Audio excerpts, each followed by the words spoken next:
So చూస్తున్నారా viewers, మనం ఈరోజు వచ్చేసి జాతర ముగించుకొని ఇంటికి వెళ్తా అంటే చాలా రోజుల నుంచి అనుకుంటున్నాము మన రామప్పకి వెళ్ళేసి రామప్పలో ఒకసారి బోటింగ్ చేద్దామని. సో అందులో విశేషంగా మనం ఇప్పుడు బోటింగ్ కోసం రావడం జరిగింది. చూడండి ఎంత ఫెంటాస్టిక్గా ఉందండి. సో మనకు ధర్మసారి చేరువంటగా అలాంటి 4 చీరలతో సమానం. సో అలా ఉన్నది చూడండి. సో మనకు విజిటర్స్ కూడా చాలా వరకు వస్తున్నారు, చేస్తున్నారు. కానీ చుట్టుపక్కల ప్రాంతాలు కూడా రండి, ఎంటర్టైన్ కూడా అవుతుంది. సమ్మర్ వరకు మాత్రం ఇంత పెద్దగా ఉండకపోవచ్చు వాటర్, కానీ ఇప్పుడు మాత్రం చూడండి ఇక్కడ. సో కట్టడాలు కూడా అప్పుడు 11th సెంచరీలో కట్టబడినటువంటి సో కాకతీయుల పరిపాలన మాత్రం మన కట్టడాలను బట్టే చెప్పవచ్చు. సో ఇక్కడ చూడండి మన వారసులు.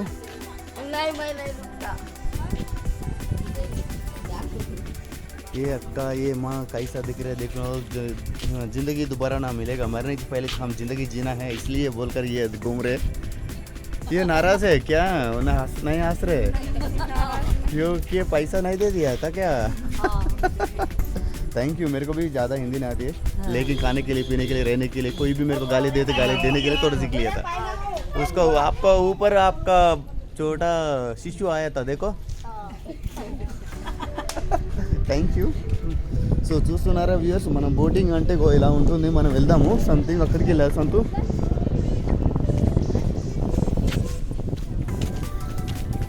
So wait for some time, మనము వెళ్ళాలి ఇప్పుడు బోటింగ్ వరకు.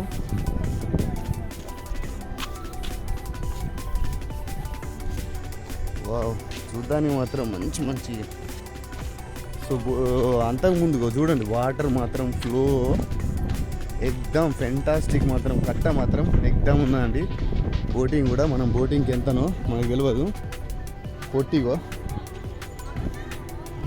సో చిన్న పొట్టి పెద్ద పొట్టిగో ఇంత ముందు వైట్ ఉండే అనుకుంటే చూడండి, కెనాల్ కాలువ అనుకుంటే ఇదిగో.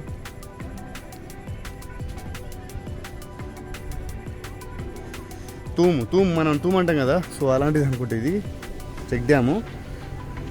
ఇక్కడ పెద్ద బోట్ కూడా ఉన్నది. పబ్లిక్ని బట్టి మనం బోట్ను సైజును బట్టి ఉంటుంది అన్నట్టు. సో ఇది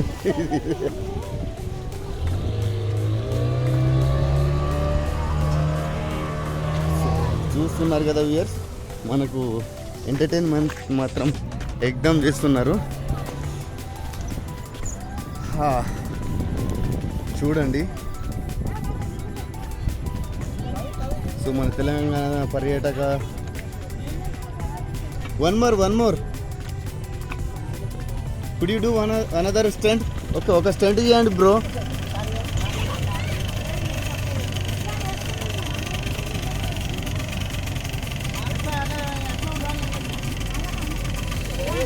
సో నేను భయపడను అంటే ఒక్కసారి రామప్పకి రాని, మన అన్న మాత్రం భయపెట్టిస్తాడు కొద్దిగా డ్రైవింగ్ తోటి. చూడండి మనకు ఎంత సరస్సు మరిమైపరిచేటువంటి ప్లేస్ అండి. మనకు రాండి కంపల్సరీ, యువత మాత్రం కంపల్సరీ పార్టిసిపేషన్ చేయండి. సమ్మర్ వస్తే మాత్రం ఇంకా హైలైట్ ఉంటే, కాంపిటీషన్ బాగుంటుంది. ఇగో ఈ చోటా భీమ్ దేకో. Ya hi, ya how you, what is your name? Could I know what you are? Okay, so which class you are studying now bro? Nursery. Oh great. And queen, how about you? నువ్వు చెప్పమంటున్నా, నువ్వేం చదువుతున్నావు? నీ పేరేంటి? First class. And also which bench you are standing, sitting?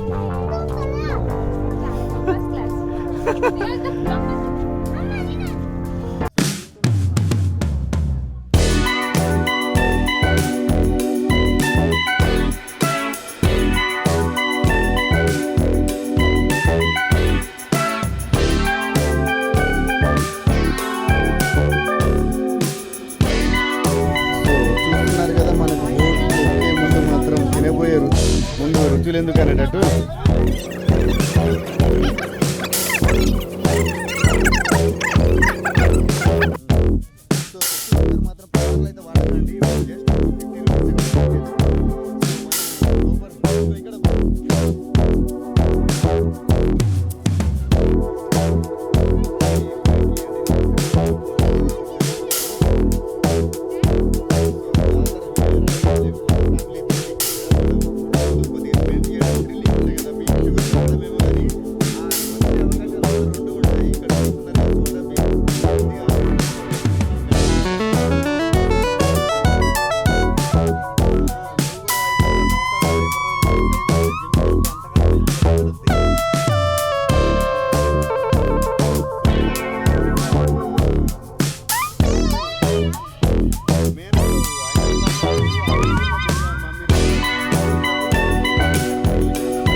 So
మన youngsters మాత్రం ఇలాంటి boating అయితే ఇంట్రెస్ట్ కాదు, వాళ్ళకైతే జెట్ ఫ్లైట్ లాగా జెట్గా లేపెత్తేసేది కావాలట. కానీ దానికి నలుగురే పడతారంటే వీళ్ళు మాత్రం 10 మంది దాకా ఉన్నారు. కానీ మీరు పసందిగా ఉండాలంటే ఒక్కకాడి కలిసి ఉండాలట. ఒకటి తక్కువైన పర్లేదు, ఎక్కువ తక్కువైనట్టు ఫీల్ అవుతారు. కాబట్టి వీళ్ళు లైట్ బీర్ తోటే అడ్జస్ట్మెంట్ కాలేనారు. మరి లైఫ్ రైడింగ్లో మాత్రం ఎట్లా అడ్జస్ట్మెంట్ అవుతారు కాలేరు. కాబట్టి I'm expecting of people are very crazy on their life. So also thank you. చిన్నప్పుడు ఉండే గుండు చూస్తే 2.5. Thank you bro.